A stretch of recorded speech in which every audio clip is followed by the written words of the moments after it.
High, সবাইকে রথযাত্রার অনেক শুভেচ্ছা। কয়েকদিন আগেই বাগানবিলাস গাছটা দেখিয়েছিলাম, মনে আছে তোমাদের? রাস্তার পাশে গাছ থেকে 5টা ডাল নিয়ে এসেছিলাম, সেটা থেকে 5টা চারা তৈরি করেছিলাম। তার মধ্যে থেকে লাস্টে এই 2টো চারাই বেঁচেছিল। মাত্র 10 দিন আগে তোমাদের এই গাছটা দেখিয়েছিলাম, তখন গাছটা দেখো, আর 10 দিন পরে গাছটা কতটা ঝোপালো হয়েছে তোমরা দেখতেই পাচ্ছ। আর এই গাছটাই দেখতে পাচ্ছ অনেক শিকড় হয়ে গেছে। এবার এটাকে এখান থেকে তুলে আমাকে বড় কোনো জায়গায় রিপোর্ট করতে হবে। আর এই গাছটাও দেখো 10 দিন আগে কেমন ছিল আর 10 দিন পরে কতটা ঝোপালো হয়ে গেছে, কত নতুন নতুন পাতা গজিয়েছে। বাড়িতে থাকা আমি জাস্ট একটা উপকরণই এখানে দিয়েছি, কোনো রকম সার এখানে আমি ইউজ করিনি এখনো অবধি।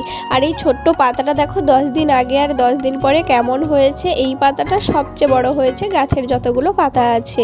বাড়িতে কলা খাওয়ার পর কলার খোসা কখনো ফেলে দেবে না। কলার খোসাকে আমি একটু শুকনো করে ছোট ছোট করে কেটে একটা বোতলের মধ্যে জল দিয়ে রেখে দিয়েছিলাম। 2 থেকে 3 দিন পর খোসাটি পচে যে জলটি হয়, ওই জলটাই আমি এখানে দিয়েছি।